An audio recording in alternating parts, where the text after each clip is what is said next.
నమస్కారం అండి. నా పేరు doctor Sunil Reddy, consultant neuro psychiatrist and sexologist at treatment range hospital కేబీహెచ్పి Hyderabad.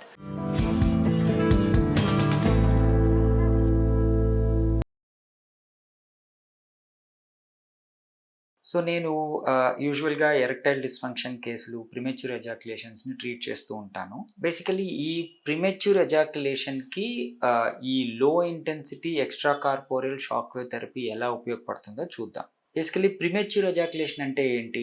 శీఘ్ర స్ఖలనము. ఇది one of the component of sexual dysfunctions. అంటే మేల్ సెక్షువల్ డిస్‌ఫంక్షన్స్‌లో ఎరెక్టైల్ డిస్‌ఫంక్షన్‌తో పాటు ఈ ప్రీమెచ్యూర్ ఎజాక్యులేషన్ కానివ్వండి అండ్ లాస్ ఆఫ్ లిబిడో కానివ్వండి, పర్ఫార్మెన్స్ యాంగ్జైటీ కానివ్వండి, కాంపోనెంట్స్ ఆఫ్ సెక్షువల్ డిస్‌ఫంక్షన్స్. వీటిలో ఏది ఉన్నా ఏంటంటే వాళ్ళ సెక్షువల్ లైఫ్ అంత హ్యాపీగా ఉండదు. అందులో ప్రీమెచ్యూర్ ఎజాక్యులేషన్ అనేది కొద్దిగా ఎంబరాసింగ్ సిచ్యువేషన్. అంటే సెక్షువల్ దానికి వెళ్తారు, అంగం స్తంభిస్తుంది, బట్ వాళ్ళు ప్రీమెచ్యూర్‌గానే సాటిస్ఫై కాకముందే స్ఖలనం అయిపోవటంతో అంగం మెత్తబడిపోయి సెక్షువల్ యాక్ట్ కొనసాగించలేరు. అప్పుడు ఇద్దరు పార్ట్నర్స్ చాలా లోకి గురవుతారు. సో దీనికి వాళ్ళకి అర్థం కాక ఏమవుతుందో తెలియని లోపలే వాళ్ళకి ప్రిమెచ్యూర్‌గా స్ఖలనం అయిపోతుంది. మళ్ళీ ఎరెక్షన్స్ రావు. సో చాలా ఇబ్బంది పడతారు. చాలా లో మూడ్‌కి వెళ్ళిపోవటం, దాని గురించే ఆలోచించటం, హ్యాపీగా ఉండలేకపోవటం ఇలాంటివన్నీ జరుగుతుంటాయి. సో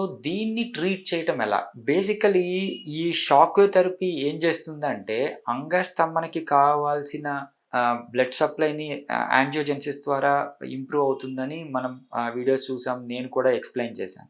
ఈ premature ejaculation actually holding capacity అనేది పూర్తిగా తగ్గిపోతుంది. అంగం స్తంభించిన తర్వాత ఎక్కువసేపు సెక్షువల్ యాక్ట్ కొనసాగించలేక ప్రిమెచ్యూర్గానే ఈ వీర్యం అనేది వస్తూ ఉంటుంది. సో దీనికి కారణము పెల్విక్ మజిల్స్లో స్ట్రెంగ్త్ లేకపోవటం, అంగంలో ఈ హోల్డింగ్ కెపాసిటీ లేకపోవటం. ఈ షాక్ వేవ్ థెరపీ బ్లడ్ సప్లైని పెంచడం కాకుండా మనం అది మసాజింగ్ టెక్నిక్ అన్నాం కదా, ఈ పెల్విక్ మజిల్ స్ట్రెంథనింగ్ కి కూడా ఉపయోగపడుతుంది ఇండైరెక్ట్ గా. సో ఈ హోల్డింగ్ కెపాసిటీ ఇంప్రూవైజ్ అయ్యి బేసికలీ ఈ హోల్డింగ్ కెపాసిటీ ఇంప్రూవైజ్ అవడంతో పాటు పెల్విక్ మజిల్స్ ని స్ట్రెంథన్ చేస్తుంది. ఏదైనా ఎక్సర్సైజ్ ఇది కూడా kind of physiotherapy to the పెన్నిస్. అంటే డైరెక్ట్ ఎక్సర్సైజ్లు ఫిజియోథెరపీలు యాక్చువల్లీ పెన్నిస్కి ఉండవు.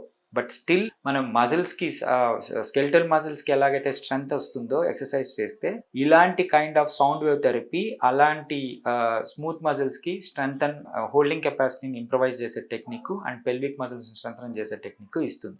దీని ద్వారా ఇంట్రావెజైనల్ సస్టైనబిలిటీ అనేది ఇంప్రూవ్ అవుతుంది. అంటే అంగము యోనిలోకి ప్రవేశించిన తర్వాత రాపిడికి గురి చేసిన తర్వాత టైమింగ్ అనేది ఇంప్రూవ్ అవడం ద్వారా ఇద్దరు పార్ట్నర్స్ హ్యాపీనెస్కి వెళ్తారు. ఆ టైం పెరగడాన్ని ట్రీట్మెంట్, మెయిన్ ట్రీట్మెంట్. బేసికలీ ఎప్పుడైతే అంగం స్తంభించిన వెంటనే స్ఖలనం అయిపోతుంటుందో వాళ్ళు సెక్షువల్ యాక్ట్ చేయలేరు, లోపలికి పెట్టేంత స్ట్రెంగ్త్ రాదు. సో దాన్ని ఇంప్రూవ్ చేసే టెక్నిక్కే ఈ షాక్ వేవ్ థెరపీ. ఈ షాక్ వేవ్ థెరపీని ఫుల్ ఫ్లెడ్జ్డ్గా ఈ ఎక్స్ట్రా కార్పోరియల్ లో ఇంటెన్సిటీ అంటాం. ఈ లో ఇంటెన్సిటీతో ఏమవుతుందంటే ఈ అంగంలోని కణజాలాన్ని రిపేర్ చేయటం, స్టిమ్యులేట్ చేయటం, నియోవాస్కులరైజేషన్ ఇవ్వటం, ఈ కొత్త వెజల్స్ ని ఫామ్ చేయటం వల్ల బ్లడ్ సప్లైని పెంచి ఎరెక్టైల్ డిస్ఫంక్షన్ ని కరెక్ట్ చేస్తుంది. దాంతో పాటు pelvic muscle strengthening and పెన్నిస్ muscles లో ఇంప్రూవ్ అవుతుంది. సో దట్ సెక్షువల్ యాక్ట్ అనేది ఇంప్రూవ్ అవుతుంది. ఇదంతా న్యాచురల్ గా వెరీ సాఫ్ట్ మేనర్లో ఎటువంటి సైడ్ ఎఫెక్ట్స్ లేకుండా జరిగే ఒక టెక్నిక్. సో దీని ద్వారా ఏంటి అంటే మనం ఏదో మెడికేషన్స్ పెట్టడం, ఎక్కువ కాలం వాళ్ళు మెడికేషన్స్ పెట్టి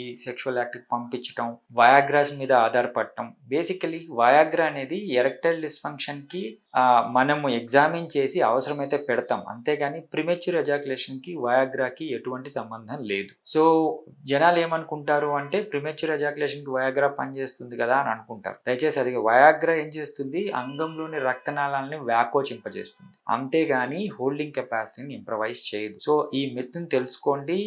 దీన్ని న్యాచురల్గా ఎటువంటి సైడ్ ఎఫెక్ట్స్ లేకుండా ఈ షాక్ వేవ్ థెరపీ ద్వారా ట్రీట్మెంట్ తీసుకోండి. Thank you.